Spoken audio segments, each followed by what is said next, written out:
You ever sit there like knowing what it is that you need to do, but then not doing it? I've certainly been there. It's like you've read the books, you've listened to the podcasts, you've been in therapy for years. You know why you are the way you are, but you still don't do different.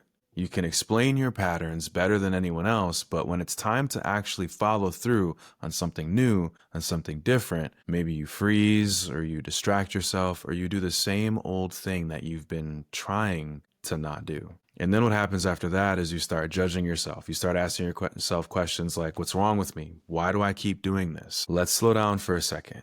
Okay, the truth is there's nothing wrong with you. What I've learned over the years and working with a lot of clients over the years is your body's just protecting you from something it doesn't feel safe enough to face.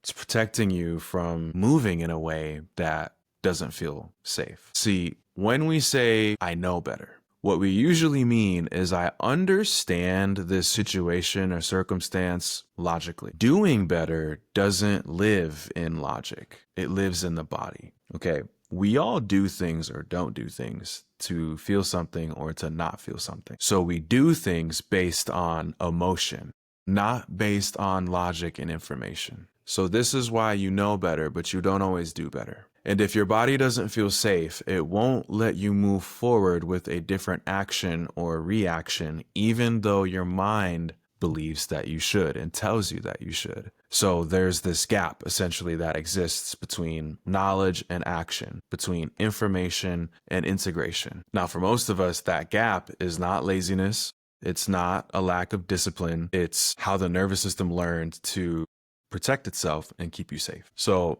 let's take something simple, or maybe not simple, depending, right? But let's just say you know that you want to rest more. You know that you're tired. You know you need to slow down. But when you finally get a moment to yourself to breathe, you still can't fully relax. It's like your mind just doesn't stop, okay?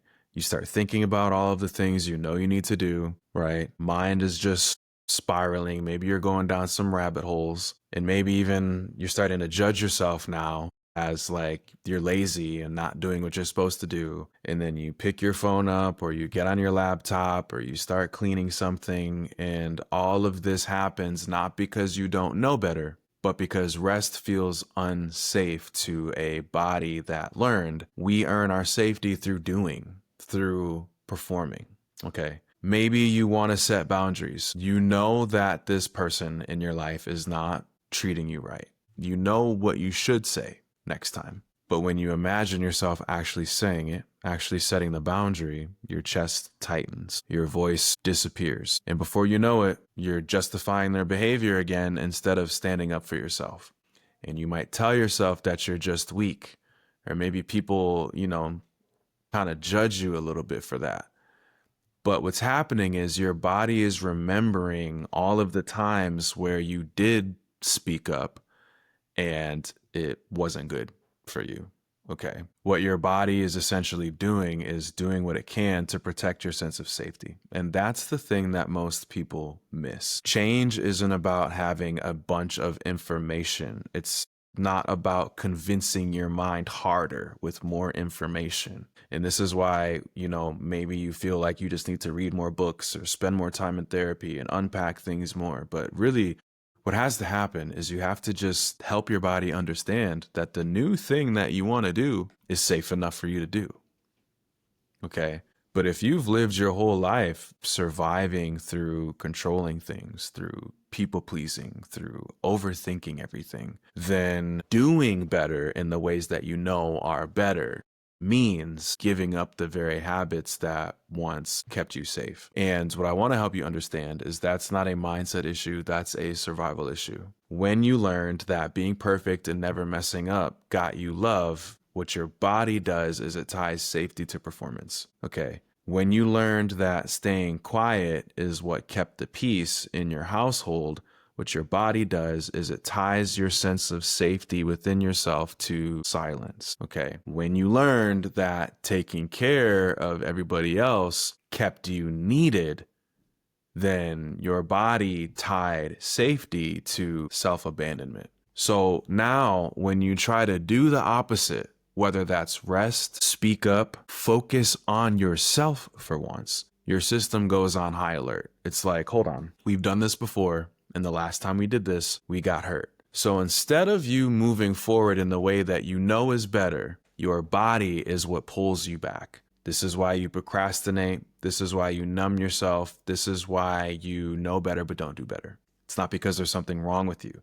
It's because there's something right with you. Your body's doing what it is intended to do, okay? Your body just thinks that the old way that you were doing things is safer and therefore better. And this is why knowing better, again, doesn't mean that you'll do better. This is why insight alone doesn't necessarily result in change. Knowing why you do something does not automatically make your body feel safe enough to stop doing it. Safety oftentimes has to be experienced, okay? So what does this look like? It looks like starting smaller. A lot of people try to create change through things like 75 hard, through like these massive overhauls. But if you really want to do better and have that stick, you have to start smaller. Okay. So instead of trying to force yourself into new habits, just start building trust with your body again. And I get that that's like an airy-fairy concept, but let me break it down. Just see if you can start to do one small thing differently and let your body see that you're okay.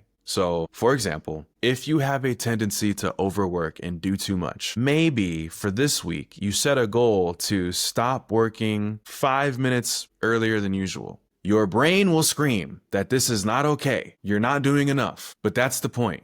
We're not trying to answer to the brain. We're trying to reteach the body intentionally.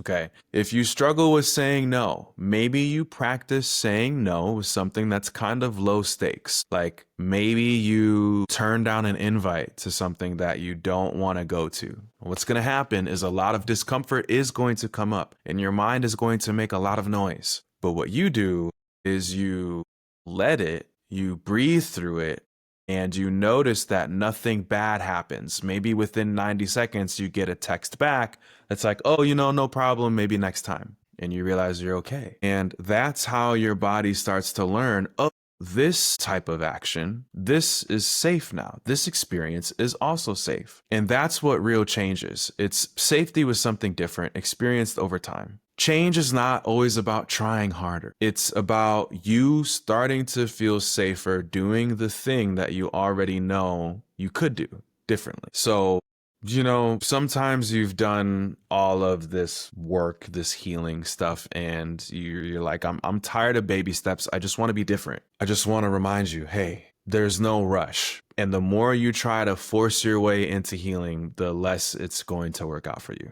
Okay.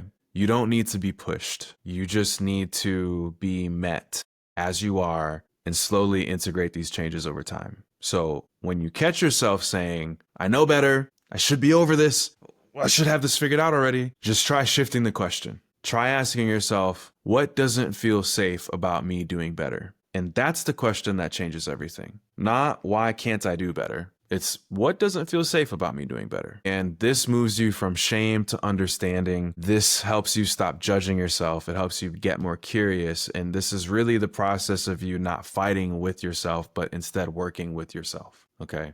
Your body needs time and repetition and safety to believe new things. Sure, you can read a book in an hour and you can get it. And that's how the mind works. But the body needs something a little bit different. And if you've been at war with yourself for years, if you've been trying to break patterns and cycles for years, just understand this isn't something that you can change overnight. You have to build trust and safety within your body in moments where you talk to yourself differently when you fell into that pattern. Okay, in moments where you choose to be gentle with yourself as opposed to beating yourself up. Okay, maybe in this season, you don't need another book. You don't need another list of steps. You just need safety, repetition, and compassion. You need to feel safe enough to live what it is that you already know. And again, that takes time, but it's more than possible. You've made it this far doing the best that you could with the information that you have, but now it's about living like you're no longer in danger. And it's about learning to trust that you don't have to earn peace anymore. You just have to start practicing it. Okay. That's the key here. So hopefully this helps. Thanks for watching this video. I'll see you in the next one. Bye for now.